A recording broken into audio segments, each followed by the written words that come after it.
Hello, Mercedes fans in cartoon form, that is. I got in this box this Mercedes 300 SL from Aliexpress.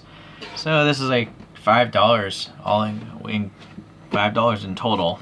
Can't expect much from that. If you're interested, they have a classic Mini, what looks like a Chevy, and a Beetle.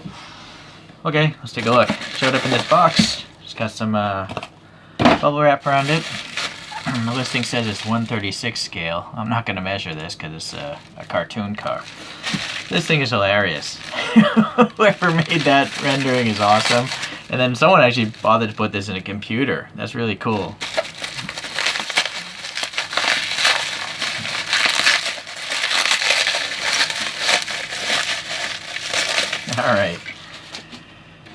Alright, so yeah, 136. Let's see. Probably is around 136. This is a 130th scale Sienta, Toyota Sienta. Here's a 143rd scale Ferrari 250 SWB. So, you know what? Actually, yeah, I guess that makes sense, right? Bigger scales, medium scale, smallest scale.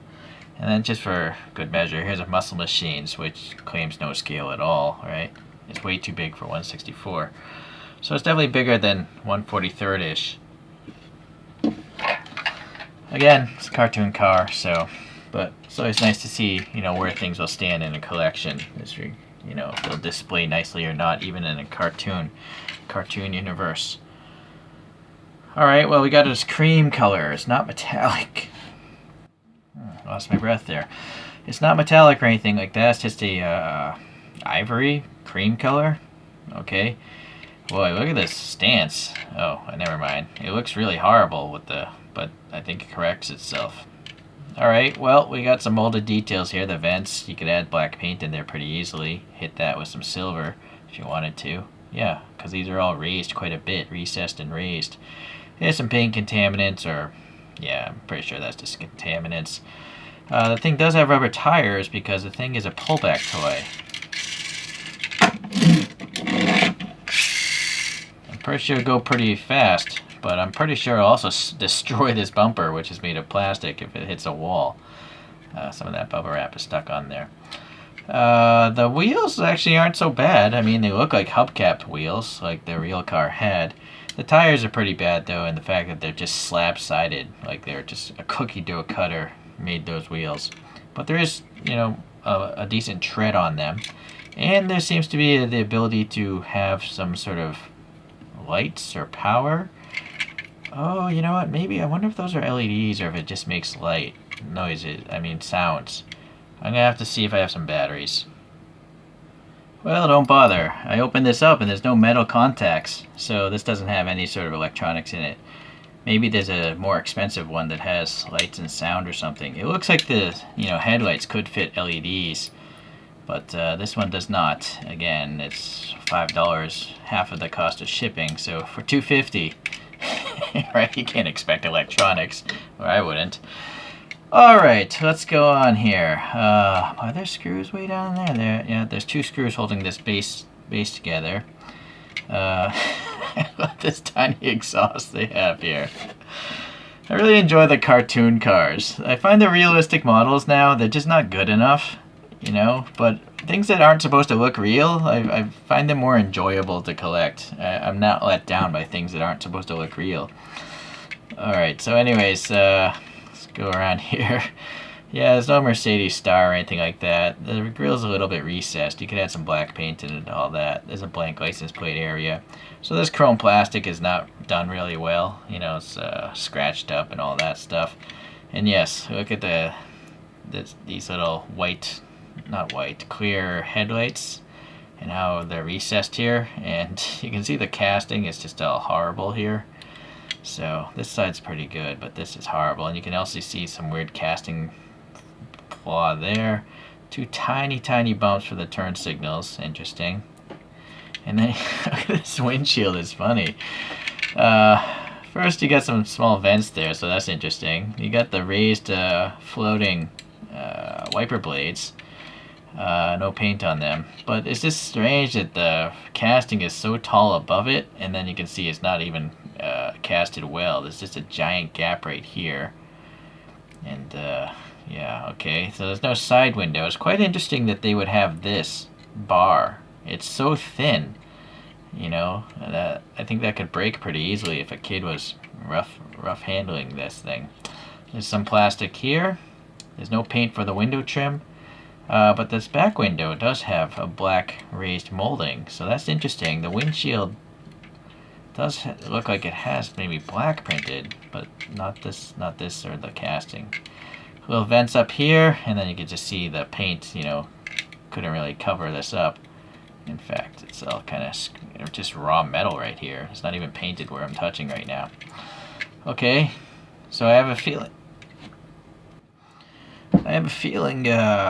they put the model together and then they painted it. But they painted it in a way like maybe like this, so no paint could get on to that edge, because it's totally raw metal there and there. Oh well. Trunk doesn't open. Taillight rectangles don't have any paint. They're slightly recessed there. And then again, look at this casting issue. Just a big chunk of metal missing there. Here it's not bad. The rear bumper, it's that chrome plastic again, and the license plate is recessed, so you can add some sort of color there, I guess. Alright, you'll see this door doesn't want to really rest properly, and then this one actually does, but it's a pretty rough window there. It's actually a pretty good panel gap. I mean, it's actually pretty impressive. You know, I actually think like other brands that are trying to make realistic looking things are doing worse. Like Auto World gaps are worse than this sometimes, right? And this is a really cheap toy. Cheaper than an Auto World with free shipping pretty much. Okay, some sort of interior detail on the door. A little door handle or something. The seats are actually molded with some ribbing there. I'm not sure if you can see in with the... Let me get a flashlight then. So yeah, fairly tall seats. Little thing on the dashboard there. The steering wheel. Yeah, it's actually hollowed out. It's not in the right position, but it is a hollow steering wheel. So that's actually better than I thought it would be. You notice the weirdness of this tire, how close it is to this here, but really gappy here. Yeah, that's the way it is on that side too. Let's see how it rests. Oh, yeah, you know, well, it is definitely very gappy. I'm not sure why they made it that way. I know it's a children's toy, but they could have made it tighter than that. That's a huge, huge gap there. I mean, they could have made it the same width, you know, gap as this. Look how much play there is in the axle. So it's quite funny, you know, what you can get away with for so little money. Obviously, it's not very good, but it was very cheap. I mean, if you think about the cost of a mainline Hot Wheels, if you exclude shipping, this is like 2 mainline Hot Wheels, and it's bigger. It has a wind-up motor. It has real rubbery tires, right? So it's quite a good value. And I'm sure they're not well, this probably is made in the hundreds of thousands, if not millions, like Hot Wheels. There's no actual brand. It's just a generic 136 pullback toy. Okay, well, I guess we get spinning. Well, I suppose, you know, this could be an interesting project car. If anyone really loves the 300 SL, you could modify this to actually look pretty cool.